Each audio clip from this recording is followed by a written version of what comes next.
Hello दोस्तों। तो जैसा कि हम सभी लोग जानते हैं कि 2024 में यूपीएससी 26 मई को होने वाला है।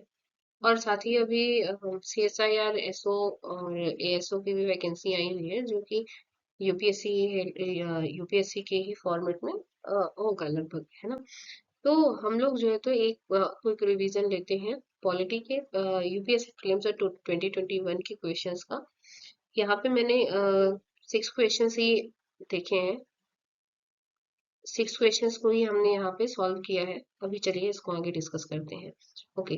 तो फर्स्ट क्वेश्चन है कि under the Indian constitution concentration of wealth violates. तो इसका क्या आंसर होगा? देखिए यहाँ पे किसकी बात हो रही है? कंसंट्रेशन ऑफ वेल्थ की बात हो रही है, ठीक है ना। तो ये किस चीज को वॉयलेट करेगा? ये ऑफकोर्स देखो, directive principle of state policies तो नहीं करेगा, क्योंकि डीपीएसपी में क्या दे दिया गया है इसके इसके लिए मतलब जो अपन का राइट और टू प्रॉपर्टी था, उसको लीगल राइट बना दिया गया है ना। तो डायरेक्टिव प्रिंसिपल में तो इसका कुछ मेंशन नहीं है। कॉन्सेप्ट ऑफ वेलफेयर ऐसा कुछ यहाँ पे दिया नहीं है। राइट टू इक्वलिटी में इसकी कोई बात ही नहीं होती है वेल्थ की, है ना। तो बचता है सिर्फ एक, क्या ऑप्शन, वो कौन सा है? सी है, सॉरी बी है। या यहाँ पे थोड़ा सा स्टिक हो गया था, ए बी सी डी, इसको आप सही कर लीजिए। ओके। हाँ, तो ये जो बी होगा ये सही होगा। राइट टू फ्रीडम को ये क्या करता है? वॉयलेट करता है। नेक्स्ट क्वेश्चन अपन देखते हैं कि what is the position of right to property in India. ये मैंने अभी डिस्कस कर दिया कि ये क्या बन चुका है? राइट टू प्रॉपर्टी, ये लीगल राइट बन चुका है। लीगल राइट देखो यहाँ पे भी लिखा हुआ है, legal right available to citizen only. Second है available to any person. Fundamental right available to citizen only, नहीं। Neither fundamental right non legal right, ये ऑफकोर्स गलत ही होगा। हमें ये पता है कि ये लीगल राइट तो है। अब यहाँ पे आता है, आपको देखना क्या है कि ये सिर्फ सिटीजन्स के लिए है या टू एनी पर्सन है ना। तो जो राइट टू प्रॉपर्टी है वो टू एनी पर्सन है, वो हर किसी व्यक्ति के लिए है ना, क्योंकि ये लीगल राइट है। अगर उसकी प्रॉपर्टी क्या है? लीगल है, तो ऑफकोर्स उसे राइट टू प्रॉपर्टी है। ओके। नेक्स्ट क्वेश्चन देखते हैं अपन। What was the exact constitutional status of India on 26 January of 1950? Okay, तो 1950 में हमारा क्या बन गया था? हमारा कॉन्स्टिट्यूशनल स्टेटस आ गया था। वो क्या है? Democratic Republic, a sovereign democratic republic, sovereign secular democratic republic, sovereign socialist democratic secular democratic republic। Okay, हमारा देश सोशलिस्ट तो है नहीं, सेकुलर है, बट यहाँ पे ऐसा कुछ मेंशन नहीं है हमारे कॉन्स्टिट्यूशन में। डेमोक्रेटिक रिपब्लिक, बिल्कुल ये दोनों है, बट बेस्ट बेस्ट क्या है हमारा? अ सॉवरेन डेमोक्रेटिक रिपब्लिक, ठीक है ना। जब भी हम क्या देखते हैं, आ, एक सेकंड, जब भी हम लोग प्रियम्बल देखते हैं तो वहां पे क्या लिखा हुआ है सबसे पहले कि हमारा देश कैसा है? प्रियम्बल में ही ये मेंशन है कि हमारा देश कैसा है? संप्रभु संप्रभु गणतंत्र गणराज्य है, ठीक है ना। सोवरेन डेमोक्रेटिक रिपब्लिक है, तो करेक्ट आंसर क्या होगा? इसका बी होगा। नेक्स्ट क्वेश्चन अपन देखते हैं कि क्या लिखा हुआ है। Constitutional government means. ओके, तो देखो इसका आंसर आपके क्वेश्चन पे ही छुपा है। जैसा कि हमने देखा कि किसकी बात कर रहा है? गवर्नमेंट की बात कर रहा है। और कौन से गवर्नमेंट की बात कर रहा है? कॉन्स्टिट्यूशनल गवर्नमेंट की बात कर रहा है।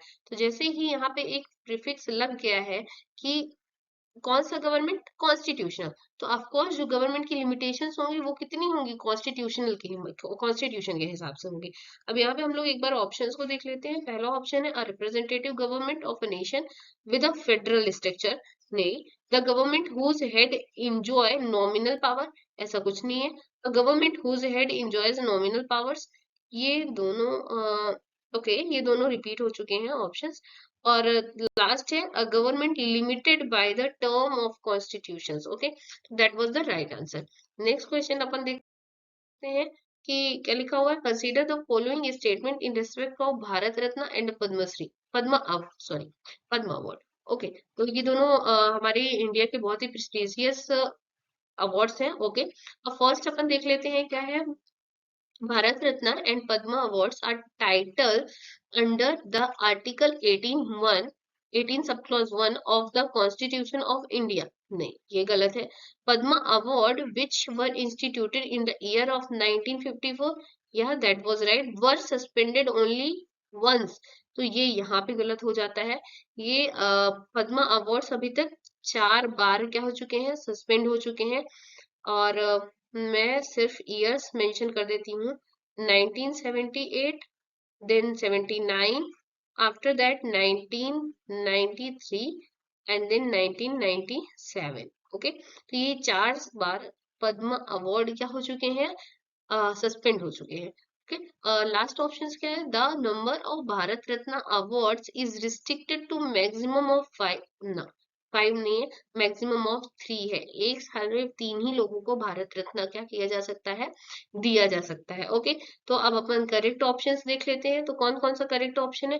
पहला भी गलत है, दूसरा भी गलत है और तीसरा भी गलत है। ओके, तो यहाँ पे क्या लिखा है, नॉट करेक्ट को अपन को मार्क करना है, तो that was option number D. Okay, next question अपन देखते हैं कि क्या दिया हुआ है, with reference of India consider the following statements. Okay, first option, first statement क्या है, judicial custody means a means an accused is in the custody of concerned magistrate and such accused is locked up in police station not in jail। Okay, तो देखो पहली चीज, आपका जो पहला line है ये तो सही है कि accused in the custody of the concern magistrate, ठीक है, ये चीजें तो ठीक है। बट यहाँ पे क्या लिखा हुआ है कि एक्यूज जो है तो पुलिस स्टेशन में रहेगा, ना कि जेल पे रहेगा। ओके, तो अच्छा चलिए एक चीज अपन देख लेते हैं इस क्वेश्चन को सॉल्व करने से पहले। सबसे पहला एक बेसिक डिफरेंस क्या होता है जुडिशियल कस्टडी और पुलिस कस्टडी में। ओके, जुडिशियल कस्टडी और पुलिस कस्टडी में क्या बेसिक डिफरेंस है वो अपन देख लेते हैं। ओके, तो देखो प्रोसेस कहाँ से स्टार्ट होती है, हमेशा पुलिस कस्टडी से होती है। ये हम लोग नॉर्मली मूवीज में देखते हैं, है ना।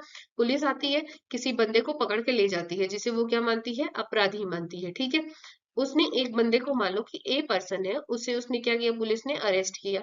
ठीक है, पुलिस को क्या करना होता है, पुलिस को उसे 24 घंटे के अंदर किसके पास लेके जाना होता है, मजिस्ट्रेट के सामने लेके जाना होता है ना। और अगर ऐसा कोई केस है जो 24 घंटे के अंदर क्या होता है, सॉल्व नहीं होता है, तो वो सारे केसेस कैसे किस में चले जाते हैं, कस्टडी में चले जाते हैं, है ना। कस्टडी मतलब देखो, कस्टडी एक नॉर्मल सा टर्म है जहां पे पेरेंट्स भी अपने बच्चों की क्या लेते हैं, कस्टडी लेते हैं। ओके, जिसे जब अडॉप्ट किया जाता है तो वहां पे किसी एक जिस बच्चे को भी हम अडॉप्ट कर रहे हैं हम उसकी कस्टडी ले रहे हैं। ओके, तो इस तरीके से क्या है, यहाँ पे कस्टडी की बात हो रही है। बट जब हम पुलिस कस्टडी और जुडिशियल कस्टडी की बात करते हैं, तो पुलिस कस्टडी किस तरीके से हुई, जब भी हमने किसी, मान लो कि हमने यहाँ पे माना कि एक पर्सन है जिसको पुलिस ने क्या किया है, अरेस्ट किया है ना।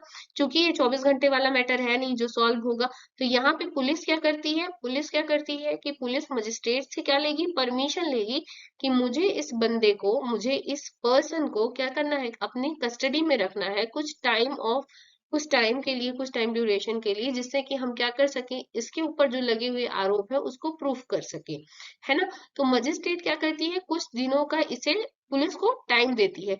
अच्छा, यहाँ पे एक वर्ड आपने सुना होगा हमेशा कि रिमांड, रिमांड है ना, रिमांड में देना, तो that was the this time actually, है ना, कि ये टाइम होता है जिस टाइम ड्यूरेशन में पुलिस उस पर्सन को क्या कर रही है, अपनी कस्टडी पे रख रही है।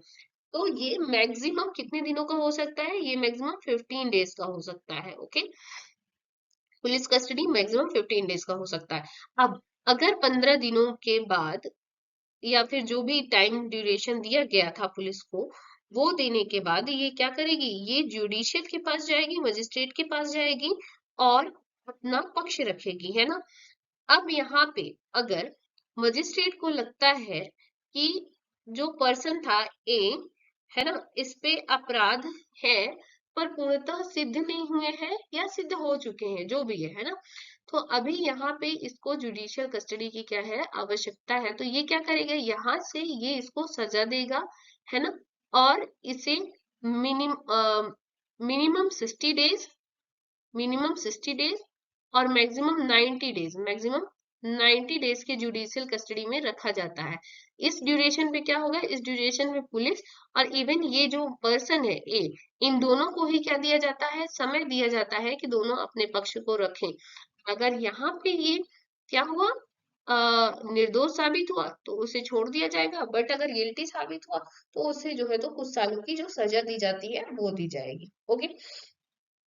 अच्छा, यहाँ पे एक लिमिट और वो लगाते हैं कि यहाँ पे कैसे केसेस आते हैं, यहाँ पे स्पेशली नॉन बेलेबल केसेस को डील किया जाता है। ओके, नॉन बेलेबल जो केसेस होते हैं उनको डील किया जाता है। अच्छा, ये मेंशन कहाँ पे है जुडिशियल कस्टडी और पुलिस कस्टडी, तो ये सीआरपीसी के सेक्शन 167 में क्या है, ये मेंशन है। ओके, तो अगर आप लोगों को और डिटेल में देखना है तो एक बारी जो है तो सेक्शन सीआरपीसी का सेक्शन 167 को देख लीजिएगा। ठीक है, और तो ये हो गया। अब अपन यहाँ पे देखते हैं कि क्या लिखा हुआ, पहला तो हो गया। अच्छा, जो ये जुडिशियल कस्टडी का जो टाइम होता है, यहाँ पे इस पर्सन को कहाँ भेज दिया जाता है, जेल भेज दिया जाता है। ओके, ये जेल पे रहता है। और जब पुलिस कस्टडी की बात होती है तो ये पुलिस स्टेशन पे ही रहता है। एक चीज ये है जो यहाँ पे मेंशन है, यहाँ पे क्या लिखा हुआ है कि जुडिशियल कस्टडी में अक्यूज्ड जो है तो पुलिस स्टेशन में लॉकअप पे रहता है, ना कि जेल पे, तो ये गलत हो जाता है, वो जेल पे रहता है। सेकेंड वाला क्या है कि during judicial custody the police officer in charge of the case is not allowed to interrogate and suspect without the approval of the court. Okay, तो यहाँ पे क्या है कि वो, अच्छा एक बार फिर से देखते हैं, इसको रीड करते हैं कि during judicial custody the police officer in charge of the case is not allowed to interrogate the suspect without the approval of court. बिल्कुल, ये बिल्कुल सही है। जब तक कि कोर्ट का अप्रूवल नहीं होगा तब तक आप सस्पेक्ट के साथ इंट्रोगेट नहीं कर सकते हैं। ओके, तो this was the right answer. तो यहाँ पे अपन देख लेते हैं। ओके, पहला ए क्या है, वन ओनली, ये तो गलत है। ओके, सेकंड ये सही है, तो बी अपन का राइट आंसर होगा। Okay guys, so thank you for watching. Upon next series को कंटिन्यू करेंगे, इस पॉलिटी के प्रीवियस ईयर क्वेश्चंस को अपन सॉल्व करते रहेंगे। लास्ट 2015 तक का कवर करने का मैंने एक प्लान बनाया है, तो देखते हैं। अभी अपन ने 2021 का देख लिया है ना, वो जो कंप्लीट नहीं हुए हैं अभी भी 5 to 6 क्वेश्चंस बचे हुए हैं जो अपन नेक्स्ट में कवर कर लेंगे। सो या thank you for watching. Please like share and also subscribe the channel. Thank you guys, have a good day.